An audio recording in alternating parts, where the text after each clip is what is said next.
ಹರೇ ರಾಮ. ನಾನು ಶಿವಪ್ರಸಾದ್, ಗಿರಿನಗರ ವಲಯದ ನಿವಾಸಿ, ಪೃಥ್ವಿ ಭಟ್ಟಿನ ಅಪ್ಪ. ಹಾಗೆ ನಮ್ಮ ವಲಯದಲ್ಲಿ ಕೆಲವೊಂದು ಮಾಹಿತಿ ಕೊಡಬೇಕಿತ್ತು ನನಗೆ. ಏನಂತ ಹೇಳಿದರೆ, ಈಗ ನನ್ನ ಮಗಳು ಅದೇ ಪೃಥ್ವಿ ಮೊನ್ನೆ 27ನೇ ತಾರೀಕಿಗೆ ಯಾರನ್ನು ಒಂದು ದೇವಸ್ಥಾನದಲ್ಲಿ ಮದುವೆಯಾಗಿ ನಮ್ಮನ್ನು ಬಿಟ್ಟು ಹೋಗಿದ್ದಾಳೆ. ನಮ್ಮ ಸಂಪರ್ಕದಲ್ಲಿ ಇಲ್ಲ ಈಗ ಅವಳು. ಅದು ಯಾರೋ ಜೀ ಕನ್ನಡದಲ್ಲಿ ಕೆಲಸ ಮಾಡುವನಂತೆ ಒಬ್ಬ ಅಭಿಷೇಕ್ ಅಂತ. ಅಂತೂ ಹವ್ಯಕ ಖಂಡಿತ ಅಲ್ಲ, ಬ್ರಾಹ್ಮಣನೂ ಅಲ್ಲ ಮೋಸ್ಟ್ಲಿ. ಅದು ಜಾತಿ ಯಾವುದಾದ್ರೇನು, ಅವಳು ನಮ್ಮನ್ನು ಬಿಟ್ಟು ಹೋಗಿ ಆಗಿದೆ. ಇನ್ನು ಜಾತಿ ಕಟ್ಟಿಕೊಂಡು ಏನೂ ಮಾಡಲಿಕ್ಕಿಲ್ಲ. ನಮ್ಮನ್ನು ಬಿಟ್ಟು ಈಗ ಇಲ್ಲಿ ಇವತ್ತಿಗೆ 20 ದಿವಸ ಆಯಿತು. ನಮ್ಮ ನೆನಪು ಕೂಡ ಅವಳಿಗೆ ಬಂದಿಲ್ಲ ಇಷ್ಟು ಸಮಯದಲ್ಲಿ. ಆ ಥರ ಇದ್ದಾಳೆ. ಇದು ಯಾರೂ ನಿರೀಕ್ಷೆ ಮಾಡುವಂತಹ ವಿಷಯವೇ ಅಲ್ಲ. ಅವಳು ಯಾವ ಥರ ಇದ್ದಳು, ಅವಳನ್ನು ಯಾವ ಥರ ನಾವು ಬೆಳೆಸಿದ್ದೇವೆ ಅಂತ ಅದು ನಿಮಗೆಲ್ಲ ಗೊತ್ತಿರ್ಬೋದು ನೋಡಿದವರಿಗೆ. ಅದು ಯಾಕೆ ಹೀಗಾಯಿತೋ ಅದೊಂದು ಅರ್ಥ ಆಗೋದಿಲ್ಲ. ಅದು ಮತ್ತು ಇದರಲ್ಲಿ ಮತ್ತೊಂದು ವಿಶೇಷ ಅಂತ ಹೇಳಿದರೆ, ಒಂದು ಮುಖ್ಯವಾದ ವಿಷಯ ಅಂತ ಹೇಳಿದರೆ, ಇದನ್ನೀಗ ಅವಳನ್ನು ಧಾರೆ ಎರೆದು ಮದುವೆ ಮಾಡಿಕೊಟ್ಟಿದ್ದು ನಮ್ಮ ಗಿರಿನಗರದ ವಲಯದ ನಿವಾಸಿ, ಭಯಂಕರ ಸಂಗೀತ ಶಿಕ್ಷಕ, ಮಹಾದುಷ್ಟ ನರಹರಿ ದೀಕ್ಷಿತ್ ಎಂಬವ. ನಿಮಗೆಲ್ಲ ಗೊತ್ತಿರ್ಬೋದು ನರಹರಿ ದೀಕ್ಷಿತನ ಬಗ್ಗೆ. ಕೆಲವೊಂದು ಕಡೆ 10-15 ಕಡೆ ಕ್ಲಾಸೆಲ್ಲ ಮಾಡ್ತಾನವ. ಜೀ ಕನ್ನಡದಲ್ಲಿ ಜೂರಿಯಾಗಿ, ಸರಿಗಮಪದಲ್ಲಿ ಜೂರಿಯಾಗಿ ಹೋಗ್ತಾನೆ ಅವ. ಈಗ ಅವ ಅಂತ ಹೇಳ್ತಾನೆ ಅಂತ ಹೇಳಿದರೆ, ನಾನು ಶಿವಣ್ಣಂಗೆಲ್ಲ ಹೇಳಿದ್ದೇನೆ ಮೊದಲೇ, ಪರಿಸ್ಥಿತಿ ಕೈ ಮೀರಿದೆ ಅಂತ ಹೇಳಿದ್ದೇನೆ. ಆದರೂ ಅವರು ಅಷ್ಟು ಸೀರಿಯಸ್ ಆಗಿ ತಕ್ಕೊಂಡಿಲ್ಲ ಅಂತ ಈಗ ಹೇಳ್ತಾ ಬರ್ತಾ ಇದ್ದಾನೆ. ಸತ್ಯ ವಿಷಯ ಏನಂತ ಹೇಳಿದರೆ, ಮಾರ್ಚ್ 7ನೇ ತಾರೀಕು ಅವ ಮನೆಗೆ ಬಂದಿದ್ದ. ಅಂಥೇಳಿ ಬರಲಿಕ್ಕೆ ಕಾರಣ ನಾನೇ ಹೇಳಿದ್ದವನಲ್ಲಿ, ಮಗಳಿಗೆ ಗಂಡು ನೋಡ್ತಾ ಇದ್ದೇನೆ, ನಿಮ್ಮ ಶಿಷ್ಯಂದಿರಲ್ಲಿ ಹವ್ಯಕ ಶಿಷ್ಯ ವರ್ಗದಲ್ಲಿ ಹವ್ಯಕರ ಯಾರಾದರೂ ಹುಡುಗರಿದ್ದರೆ, ಆರ್ಟಿಸ್ಟ್ಗಳು ಇದ್ದರೆ ಹೇಳಿ ಅಂತ ಫೋನ್ ಮಾಡಿದೆ. ಅದಕ್ಕೆ ನಾನು ಮನೆಗೆ ಬರ್ತೇನೆ ಅಂತ ಹೇಳಿದ. ಮಾರ್ಚ್ 7ಕ್ಕೆ ಬಂದ. ಮಾರ್ಚ್ 7ಕ್ಕೆ ಬಂದು ಹೇಳಿದ, ಜೀ ಕನ್ನಡದ ಒಬ್ಬ ಹುಡುಗ ಅಭಿಷೇಕ್ ಅಂತ ಹೇಳುವ ಪೃಥ್ವಿ ಹಿಂದೆ ಬಿದ್ದಿದ್ದಾನೆ. ಪೃಥ್ವಿಯನ್ನು ತುಂಬ ಇಷ್ಟಪಡ್ತಾ ಇದ್ದಾನೆ. ಪೃಥ್ವಿಗೂ ಸ್ವಲ್ಪ ಮನಸ್ಸಿದ್ದಾಗಿದೆ ಅವನ ಕೈಯಲ್ಲಿ. ಹಾಗೆ ಅದು ಏನಂತ ಒಂದು ಸಲ ಕ್ಲಿಯರ್ ಮಾಡಿಕೊಳ್ಳಿ, ಆಮೇಲೆ ಜಾತಕ ಕೊಡಿ ಅಂತ ಹೇಳಿದ. ಸರಿ ಅಷ್ಟೇ ಹೇಳಿದ್ದವ. ಬೇರೆ ಪರಿಸ್ಥಿತಿ ಕೈ ಮೀರಿದೆ ಅಥವಾ ಅವರು ಮದುವೆ ಹಂತಕ್ಕೆ ಬಂದಿದ್ದಾರೆ ಅದು ಯಾವುದು ಹೇಳಲಿಲ್ಲ. ಅದೀಗ ಅವನು ಹಾಗೆ ಹೇಳ್ಕೊಂಡು ಬರ್ತಾ ಇದ್ದಾನೆ. ಅದು ಯಾವುದೂ ಅವನು ಹೇಳಲಿಲ್ಲ. ಹಾಗೆ ಅವನು ಹೋದ ಮೇಲೆ ನಾನು ಪೃಥ್ವಿಯನ್ನು ವಿಚಾರಿಸಿದೆ, ಎಂಥ ಸಂಗತಿ. ಆಗ ಅವಳು ಹೇಳಿದ್ಲು, ಹೌದು ನನ್ನನ್ನು ತುಂಬ ಸಮಯದಿಂದ ಇಷ್ಟಪಡ್ತಾ ಇದ್ದಾನೆ ಅವ. ನಿಮಗೆ ಓಕೆ ಇದ್ದರೆ ನನಗೂ ಓಕೆ, ನಿಮಗೆ ಇಷ್ಟ ಇಲ್ಲ ಅಂದರೆ ನನಗೆ ಬೇಡ, ನೀವು ಹೇಳಿದ ಹುಡುಗನೇ ಮದುವೆ ಆಗುವುದು ಅಂತ ಹೇಳಿದ್ಲು. ಆದರೂ ನನಗೆ ಧೈರ್ಯ ಬರಲಿಲ್ಲ. ದೇವರ ಮುಂದೆ ಪ್ರಮಾಣ ಮಾಡು ಅಂತೇಳಿ. ಅವಳು ದೇವರು ಇಂಥದ್ದೆಲ್ಲ ನಂಬಿಕೆ ಜಾಸ್ತಿ ಇದೆ ಅವಳಿಗೆ. ಹಾಗೆ ದೇವರ ಮುಂದೆ ಪ್ರಮಾಣ ಮಾಡು ಅಂತ ಹೇಳಿದೆ. ಹಾಗೆ ದೇವರ ಕೋಣೆ ನಿಂತು ಪ್ರಮಾಣ ಮಾಡಿದ್ಲು. ಇಲ್ಲ, ನೀವು ಹೇಳಿದ ಹುಡುಗನೇ ಆಗೋದು. ನನ್ನ ತಲೆ ಮುಟ್ಟಿ ಹೇಳಿದ್ಲು. ಇಷ್ಟೆಲ್ಲ ಮಾಡಿದ ಮೇಲೆ ನಾವು ನಮ್ಮ ಮಗಳನ್ನು ನಂಬದಿರಲಿಕ್ಕೆ ಸಾಧ್ಯ ಉಂಟಾ? ಯಾರಾದರೂ ನಂಬುದೇ ಅಲ್ವಾ?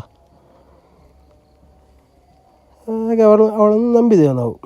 ಈ ನರಹರಿ ದೀಕ್ಷಿತ್ ಹೋದ ಮೇಲೆ ಅವಳ ವರ್ತನೆಯಲ್ಲಿ ತುಂಬ ಬದಲಾವಣೆ ಆಗಿದೆ. ಮಾತ್ರ ಒಂಥರ ವಶೀಕರಣಕ್ಕೆ ಒಳಗಾದ ಥರ ಇದ್ಲು ಅವಳು. ಅದು ಸ್ವಲ್ಪ ನಾನು ಈ ವಿಷಯದಲ್ಲಿ ಸ್ವಲ್ಪ ಸೀರಿಯಸ್ ಆಗಿ ಆಲೋಚನೆ ಮಾಡಬೇಕಿತ್ತು. ಅದು ನನ್ನ ಕಡೆಯಿಂದ ಒಂದು ತಪ್ಪು ಆಗಿದೆ ಅಂತೇಳಿ, ಅವಳ ವರ್ತನೆಯಲ್ಲಿ ಚೇಂಜ್ ಆದ ಕಾರಣ ಸ್ವಲ್ಪ ಆಲೋಚನೆ ಮಾಡಬೇಕಿತ್ತು ನಾನು.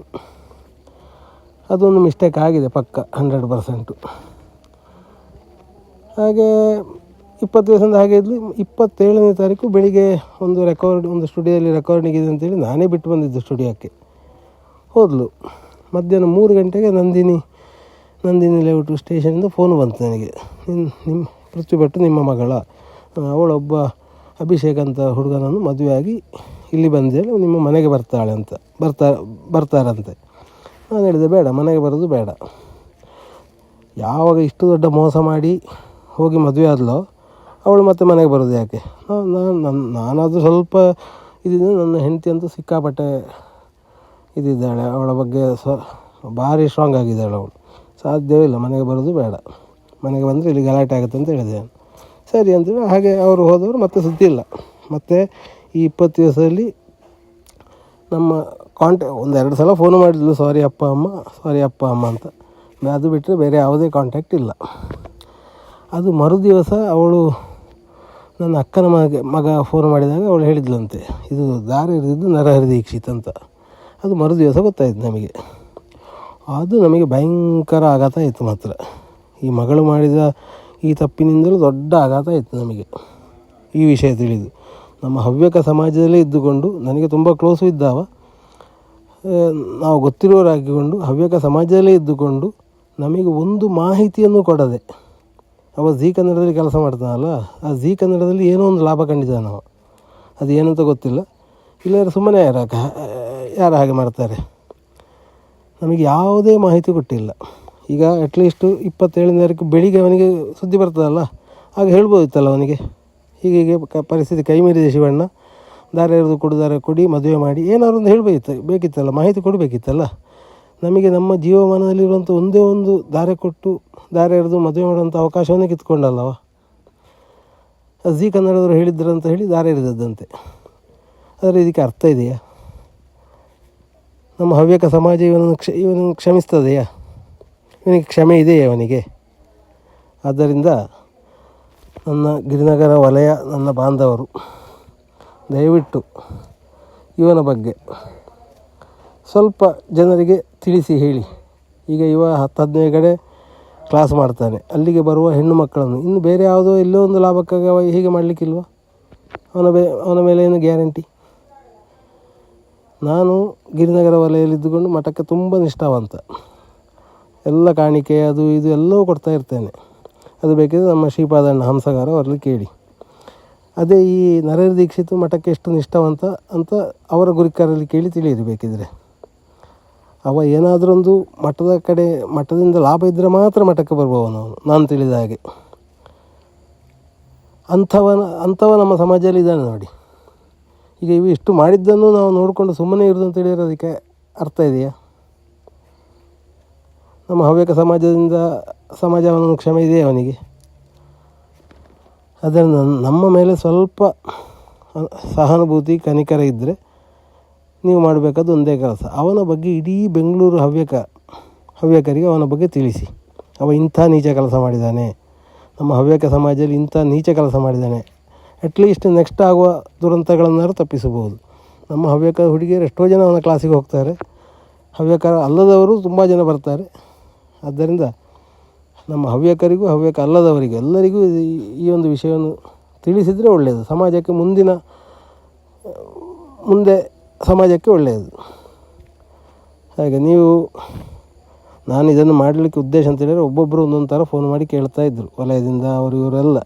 ಹಾಗೆ ಯಾರಿಗೂ ಸರಿಯಾದ ಮಾಹಿತಿ ಇಲ್ಲ. ಅದಕ್ಕೆ ಬೇಕೇ ಈ ರೆಕಾರ್ಡಿಂಗ್ ಮಾಡಿ ನಾನು ಹಾಕಿದ್ದು. ಮತ್ತು ನಾನು ಗಿರಿನಗರ ವಲಯದ ನಿಷ್ಠಾವಂತ ಒಬ್ಬ ಮಠದ ಶಿಷ್ಯ. ನನಗೆ ಈ ಗಿರಿನಗರ ವಲಯದಲ್ಲಿ ಇದನ್ನು ಪೋಸ್ಟ್ ಮಾಡುವ ಒಂದು ಹಕ್ಕೂ ಇದೆ ನನಗೆ. ನನ್ನ ನೋವನ್ನು ಹಂಚಿಕೊಳ್ಳುವಂತಹ ಒಂದು ಅವಕಾಶವೂ ನನಗೆ ಈ ನಮ್ಮ ಗ್ರೂಪಲ್ಲಿ ಇದೆ. ಅದಕ್ಕೆ ಬೇಕೇ ಹಾಕಿದೆ, ಯಾರು ತಪ್ಪು ತಿಳಿಬೇಡಿ. ಆದ್ದರಿಂದ ನರಹರಿ ದೀಕ್ಷಿತನ ಮಾತ್ರ ನಾನಂತೂ ಅವನಿಗೆ ಕ್ಷಮೆ ಕೊಡಲ್ಲ ಖಂಡಿತ. ಮುಂದೆ ಏನಾದ್ರು ಒಂದು ಪ್ಲ್ಯಾನ್ ಮಾಡಬೇಕೀಗ. ಅವನ ಯೋಗ್ಯತೆಗೆ ಏನು ಅಂತ ಹೇಳೋದನ್ನು ನಾನು ಸಮಾಜಕ್ಕೆ ತಿಳಿಸ್ತೇನೆ. ಅದು ಹೇಗೆ ಏನು ಅಂತ ಪ್ಲ್ಯಾನ್ ಮಾಡಬೇಕು. ಹಾಗೆ ಧನ್ಯವಾದಗಳು. ಹರೇ ರಾಮ.